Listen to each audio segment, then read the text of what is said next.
بسم الله الرحمن الرحيم السلام عليكم ورحمة الله وبركاته waxaan bilaabaneynaa maantadan casharadii koorsaha ee youtube-keena ama janaalkeena aad kala xiriireysaan. Maanta waxaan baranaa cashar la yiraahdo oo grammar ah relative pronouns. Relative pronouns waa magacyaalada xiriirka leh, the word ereyga joins oo isku xirta, the word ereyga joins oo isku xirta, or connects ama isku xirta two statements laba jumladood, and das oo qabata haddana the work shaqa ay qabataa of conjunction oo isku xira ah. It is therefore sidaa daraaddeeda called waxaa la yiraahdaa relative pronoun waa magacyaalada xiriirka leh. The word ereyga joins isku xirta or connects ama isku xirta labada joins or connects are same or connects ama isku xirta two statements isku xirta laba jumladood, and das oo qabata haddana the work shaqo of conjunction oo xiriiriye ah. It is therefore sidaa daraaddeeda called waxaa la yiraahdaa relative pronoun magacyaalada xiriirka leh. For example, tusaale, I met waxaan la kulmay Axmed who kaasoo had just returned oo hadda soo laabtay. Whodaasa waxaa noo ah relative pronoun. Arday si wanaagsan ula socda, ismaqal fiican, dhegeysi wacan. I met waxaan la kulmay Axmed uu yiri who kaasoo had just returned oo hadda soo laabtay. I have found wuxuu yiri ardaygan I have found the pen which I lost. I have found waxaan helay the pen qalin biirin ayaan helay which kaasoo I lost iga dhumay ama aan dhumiyey. Which idan soo kale waxaa loo isticmaalaa waa relative pronoun oo marka hore waxaa loo isticmaalaa things ama animals waa la yiraahdaa. Here is the book that you lent me. Here is the book ho buuggaada that kaasoo you lent me aad ii amaahisay iga hoo. I am Somali man whose name is called Muhammad. Wuxuu yiri I am Somali man waxaan ahay nin Soomaaliyeed whose name kaasoo magaciisa is called la yiraahdo ama lagu magacaabo Muhammad. This is the boy or girl whose exercise is done well. This is the boy kani waa wiilkii or ama bilfur girl waa gabar whose exercise kaasoo leeligeeda ama leeligiisa is done uu u sameeyey ama ay u samaysay well si fiican ama si wanaagsan. Whosta girl or boy waa loo isticmaalaa. They are our teachers whom we have ever had. They are our teachers whom we have ever had. They are iyagu our teachers waa macallimiinteena whom kuwaasoo we have ever had aan weligeena haysanayno. The words erayaasha who, whose and whom are used for waxaa loo isticmaalaa ama waxaa loo adeegsadaa people dadka, while intii that, which and what are used for waxaa loo isticmaalaa animals xayawaanada and things iyo shayalaha. What iyo that iyo waxaasoo dhan iyo whichka waxaa loo isticmaalaa animals iyo things shayaasha. Arday si fiican isaga fiiriya. Extra examples tusaalooyin dheeraad ah. The man who is honest is trusted. The man ninka who is honest oo daacad ah is trusted waa la aaminaa. Ninkii daacad ahba oo lilaahi ah waa la aaminaa. The man who is honest is trusted. Ninkii daacadda ahba honest waxaa la yidhahdaa daacadda.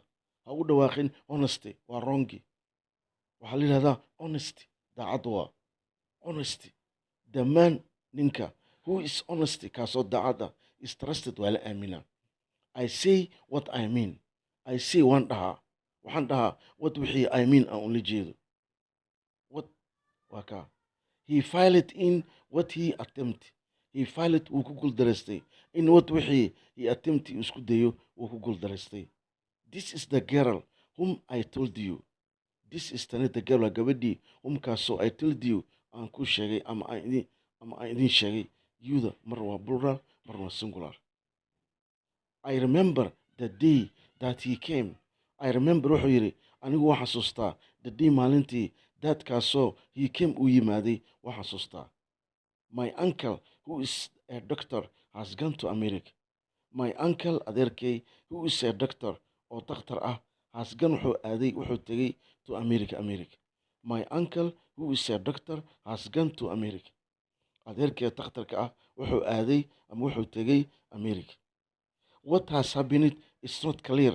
What wixii has happened oo dhacay is not ma aha clear wax cad ma aha wax waadix ah wax clear oo muuqda ma aha. What has happened is not clear. Wixii dhacay ma aha wax cad. I know the house that he lives in. I know waan garanayaa the house guriga that he lives in uu degan yahay ama uu ku nool yahay waan garanayaa. This is the problem which solution has baffled philosophers. This is wuxuu yidhi tani waa the problem waa dhibaato which kaasoo solution xalkeeda ama xalkeeda has baffled ay ku jahawareereen ama ay la yaabeen philosophers. Philosophers waxaa la yidhahdaa dadka diirsa fikradana ka soo saara nolosha jiritaankeeda iyo mawduucyada la xiriiraba. Waxa la philosopher. This is the problem tani waa dhibaato which kaasoo solution xalkeeda has baffled ay la yaabeen ama ay ku jahawareereen philosophers dadka dirsa nolosha jiritaankeeda iyo mawduucyada la xiriira. Waxa leedahay philosopher. She is the one whom Allah bestowed mental stability. She is the one iyadu waa qof whom taasoo Allah ilaahay subxaanahu wa tacaala bestowed uu ugu nimceeyey ama uu galadaystay mental stability maskax degan.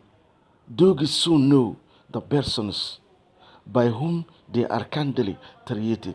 Dogs iyada soon si dhaqsa know way garanayaan the persons shakhsiyaalahay garanayaan by whom kuwaasoo they are iyaga kindly treated si naxariis ula macaamilooda.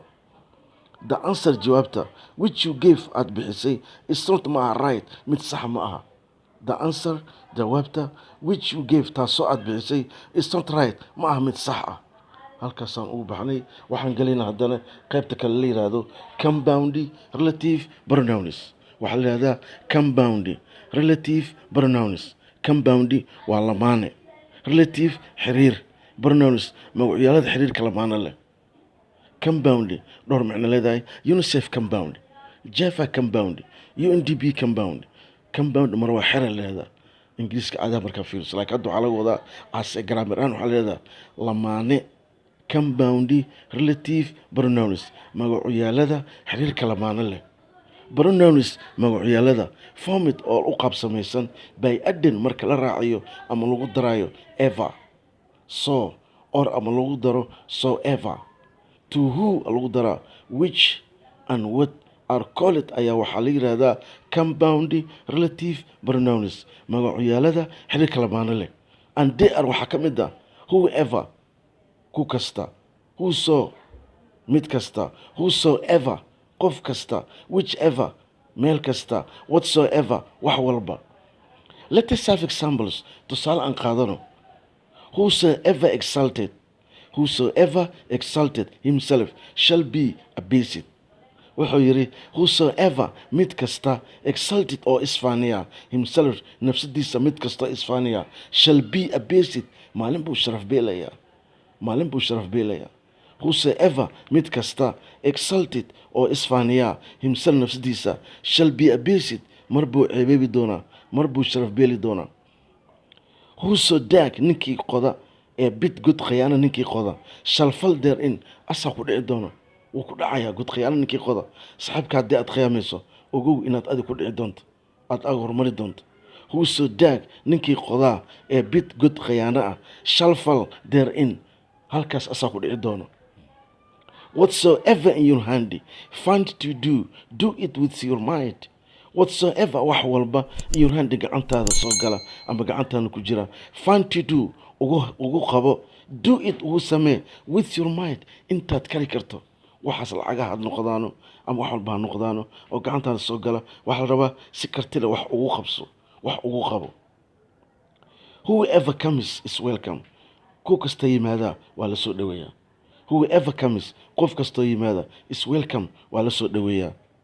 Whichever he does well.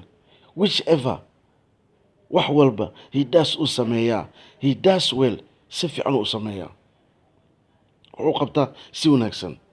Take whichever you like. take u qaado whichever meel kasta you like aad jeceshaa u qaado. halkaasaan ugu baxnay relative pronouns qaybtaasaan ugu baxnay ardayhay saa la socda insha allah koorsaa wayna socon doontaa insha allah. assalaamu calaykum waraxmatullahi wabarakaatu.